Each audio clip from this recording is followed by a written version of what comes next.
Hello, everyone, and welcome to VOD of Consciousness with Sientir, and that would be me.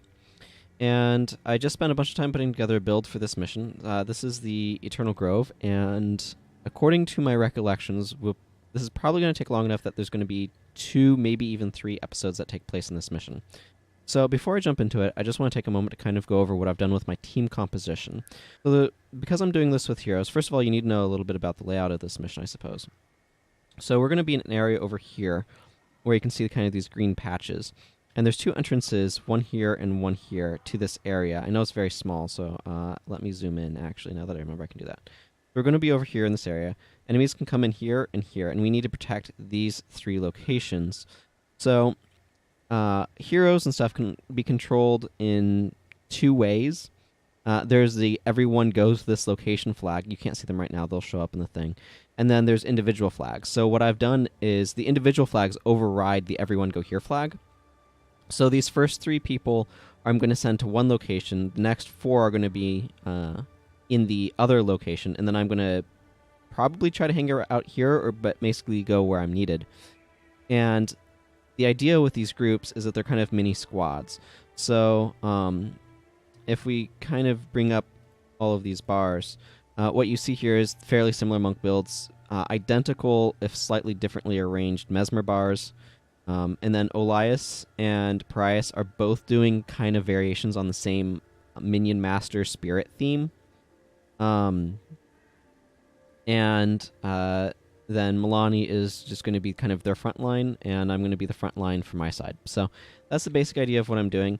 I'm probably not going to talk for a moment because we're going to enter mission.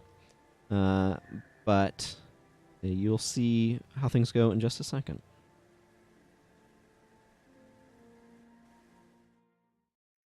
So, should be okay.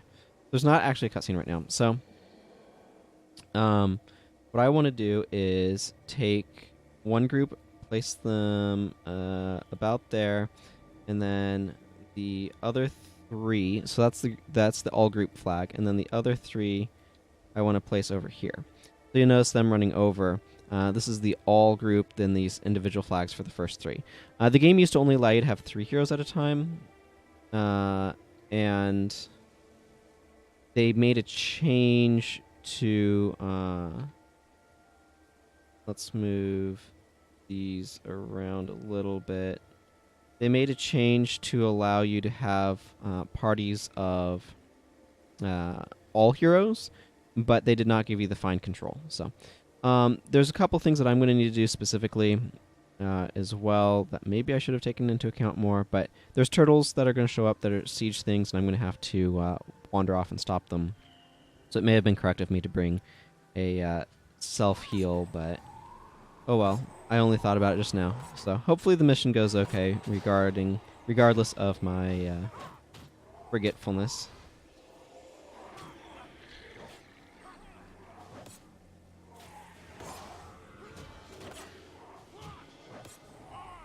And I imagine both sides should be able to take care of each other. But you'll notice we have these elite juggernauts now. Okay, so there's a new siege turtle that's shown up on over there. They're somewhat defended, and probably should have brought some sort of self-heal. But like I said, I did not think about it. I'm just going to throw that on, because that is defensive.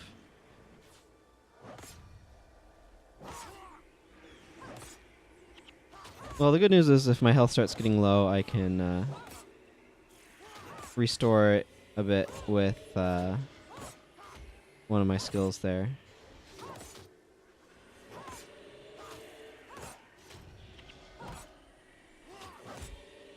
Unfortunately, my damage is a little lackluster.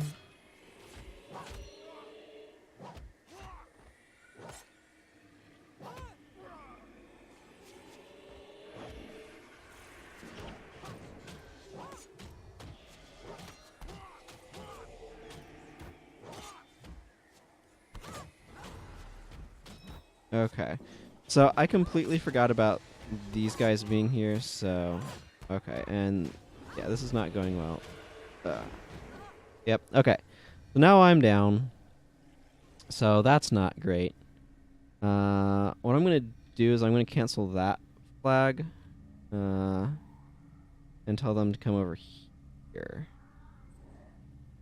So I don't know if that's going to move everyone, but okay. Now these guys are still guarding down here, so that's good. And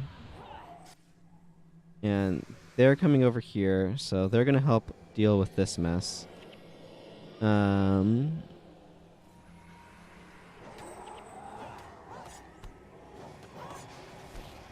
And I had to bring them because the other folks wouldn't just stay still.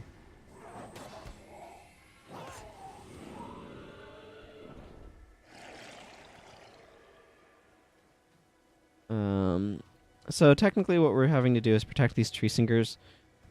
And I'm going to send my group of guys over there. Yeah, see, so I lost a tree singer.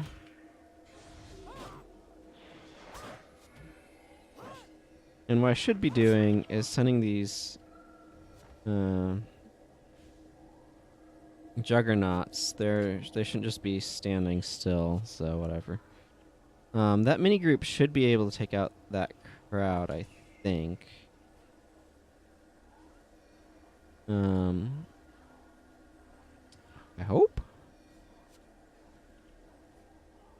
I don't know. I'm gonna go help out over there, but it's been a while since I've done this mission. So a lot of my focus is definitely going to be on trying to get through it. So I'm just going to throw some defensive stuff on them. And then attack this turtle.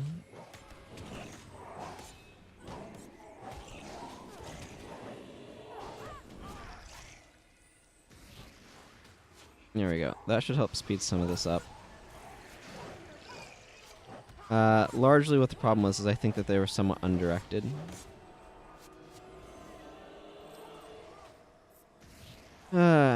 Anyway, we need to make sure that all of the tree singers don't die. So we've already missed out on the sort of best reward, as it were, which is just having none die. But that happens. So, you know.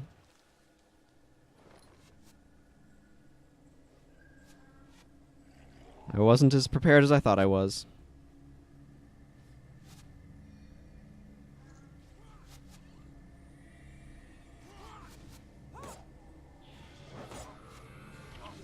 There we go. See, that's why I should have brought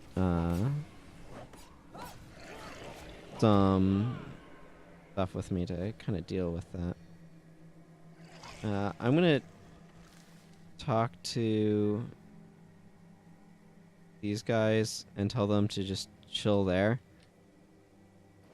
And I'm actually just going to run around with this group, taking care of these random turtles and stuff. I think the Olias team should be able to take care of these guys overall fairly well. So I'm going to leave them there, because those warriors are going to go down pretty quickly. And I need to deal with this here siege turtle.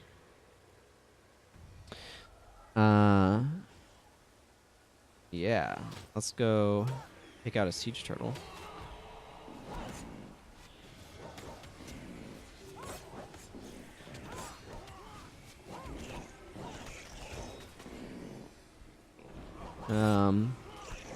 Okay, so the keeping up with the strategy of what's going on with this is definitely more time consuming to my brain than just random questing. So I apologize for the relative lack of saying anything that's gone on during this. Let's see, where are we at time-wise? About 10 minutes, it looks like, if I'm not reading that wrong. I might be reading that wrong. It's a little bit of a ways away from me.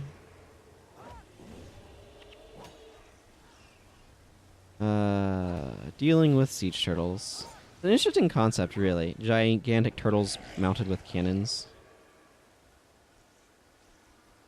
Let's see. And I have... Okay, price with me. So these minis are a little weak.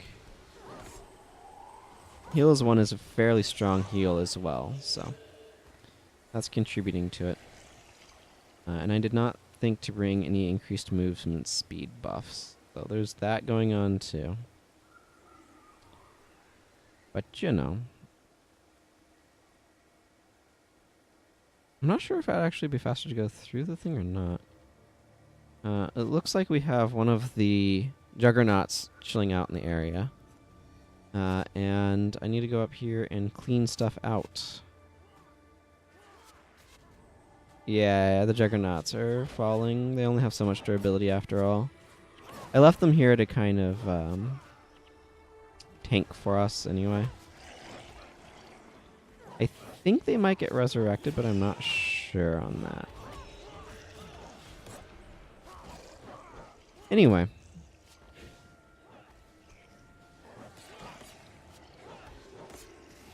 Oh my goodness, these rangers are really annoying. Heals 1 is strong. I mean, it should be, it's an elite skill, but...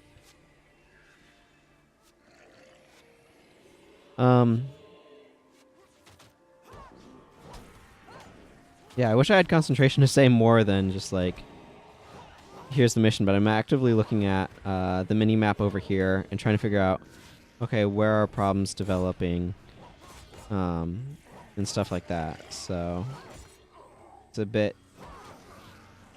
strong in my focus, as it were. I should pick up heal as 1 at some point on this character. It's a bit of a pain to get to, though. Would also like charge, but that's neither here nor there.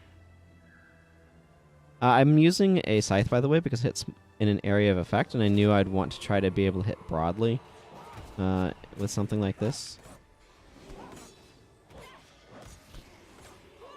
The turtles are super annoying, by the way, because they have some serious defenses. Okay. So this is the next phase, where we're more actively just defending. So my build will work a bit better for this.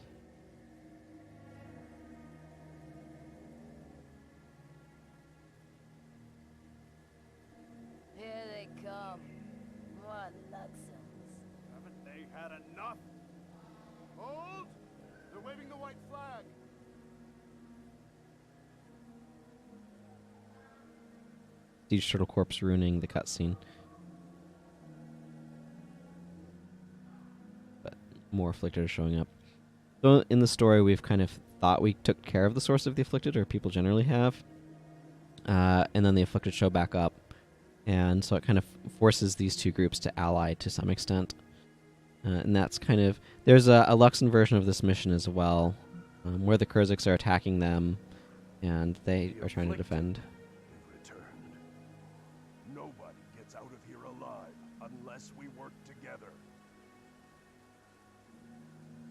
Baron Vosberg, he makes a good point. The Luxons are no longer the greatest threat to the Forever Trees. It couldn't hurt to have a few extra blades to help turn back the Afflicted.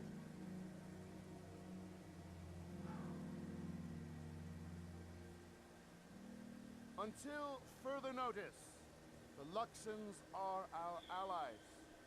If anyone has an argument with this, speak it now, or forever hold your peace. An interesting line. You stand with us now.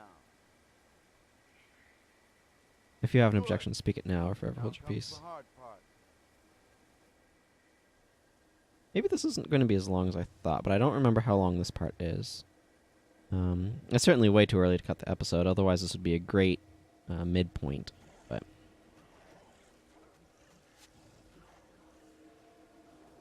okay, so all of my flags have been cancelled, so I'm going to put one there, and then the other three I'm going to put over there. So what my intention would be is to kind of trust in each squad's ability to kind of support itself. Well, that's annoying.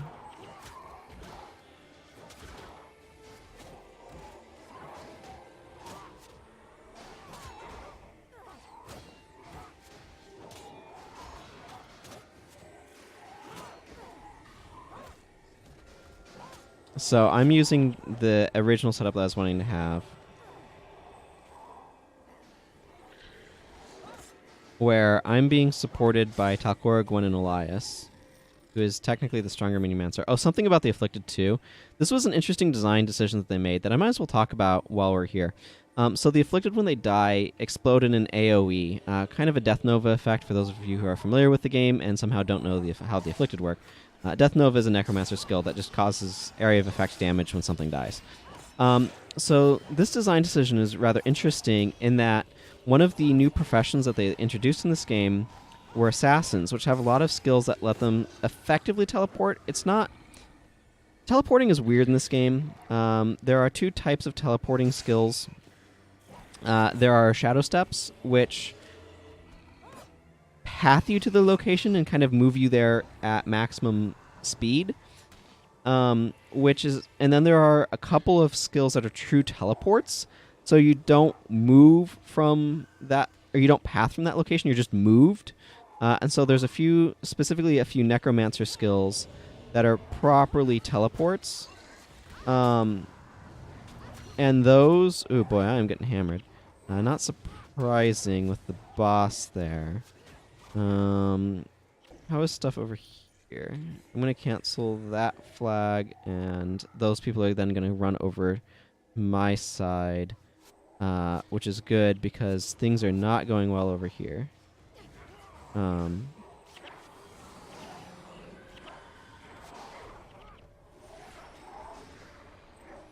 Okay. So we've got a large group of Afflicted here. I am now up. I'm going to try to do something about this guy.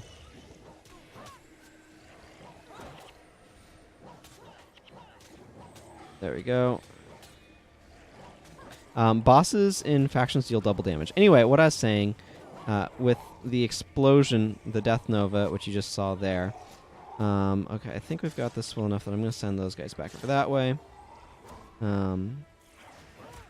Is that one of the new professions was assassins, and assassins, like I said, have the ability to teleport in. This is probably just going to be a little bit of a longer episode just because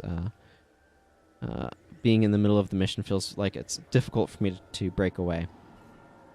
So, there's that. They're talking down here, by the way. Asking them to sing faster. But anyway. It would have been really cool, actually, if they had the singing actively going on, but oh well. Looks like there's a little bit of a lull right now, so I'm going to go ahead and see about collecting some of the loot. But like I was saying, the assassins are able to teleport, and so they can teleport in, and what they would end up doing is they would potentially go in, spike down an enemy, and then a bunch of other enemies, so spiking just being dealing a lot of damage at once, which is kind of what assassins are built to do. Okay, I'm going to need to get that bow staff later. It will show up at the end of the mission, theoretically anyway. Okay, I just put a bunch of support buffs on myself while I am getting absolutely hammered.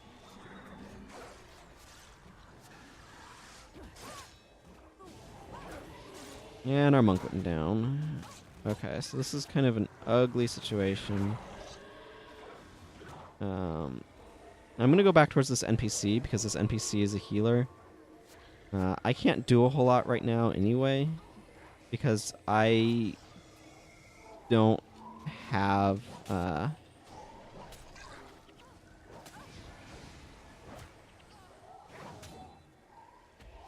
Oh man, because I was blinded for a moment there. I'm trying to decide if it would be better to not. But anyway, what happened is assassins would teleport into the middle of a group of enemies, deal a pile of damage to it, and then all the enemies would explode and they'd die. So there's a lot of instantaneously dying assassin problems with the game early on. Okay, I'm going to send Squad B over there. They're more like Squad A, honestly.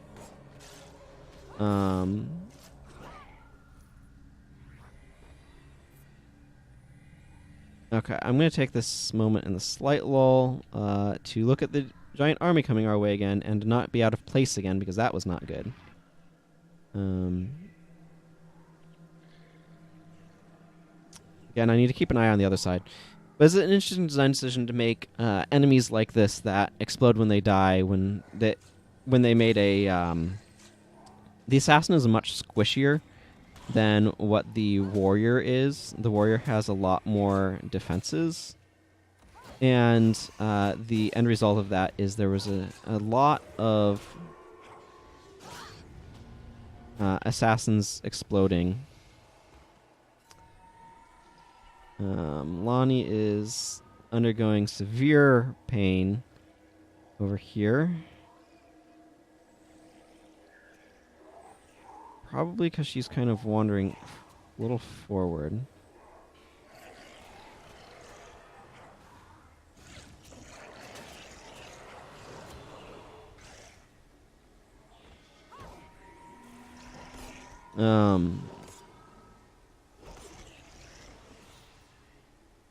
One group remaining. So this is the final group. I think there should be a couple of bosses in this.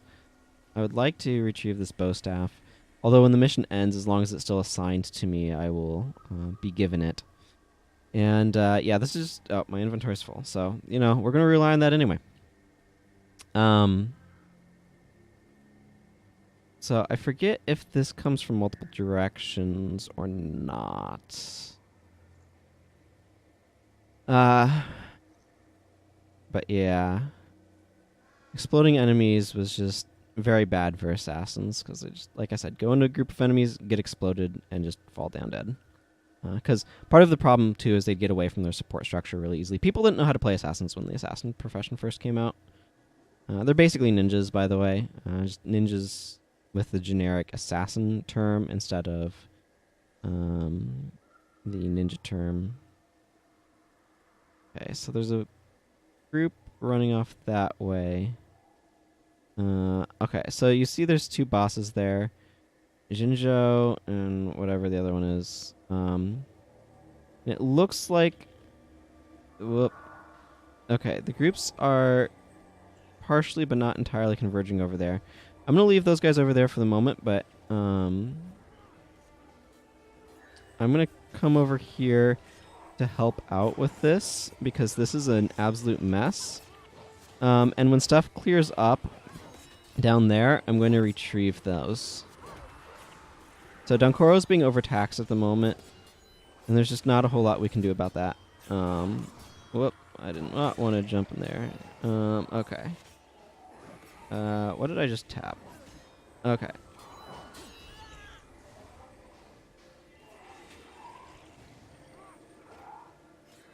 There we go. I just canceled the other ones because I need them over here, where all of this pain is happening. This monk needs to... Oh, I'm caught on this boss. Okay, sure, we can be fighting this guy. That's okay. So this is the last group of enemies, so I just canceled the flags. I want everybody over here fighting this guy. Actually, I don't want everybody over here fighting this guy. I want... Okay. Get unstuck. Buff everyone. Try to get these monks down. There we go. That takes that one down. And then we need to take care of this boss, because this boss has reses, and we don't want him to resurrect things.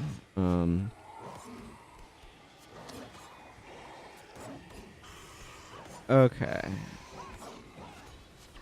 Almost down. At least I assume he has resurrection skills. And then this is the last boss. Okay. And now we have a cutscene, so I'll let this play and then end the episode. And we got the Expert's Reward, Master's the highest level, but we needed to protect all 12 singers, which I failed to do. The first part's actually harder, just because you have to worry about the turtles. Look at this mess. So are you ready to believe now? Believe what? That Shiro has returned. It's hard to argue with the evidence littered here at our feet. Then it's settled? You'll help us gather the Kurziks together to fight Shiro? Yes, we're with you. Even if that means fighting alongside the Luxons. Until Shiro has been destroyed, we will look upon the Luxons as our allies. Well then, I think our work here is done. Let us go find Master Togo. If you're looking for Master Togo, you will find him with our champion, Argo, at the Harvest Temple. Then we must go to the Harvest Temple. And they did. Until next time, everyone.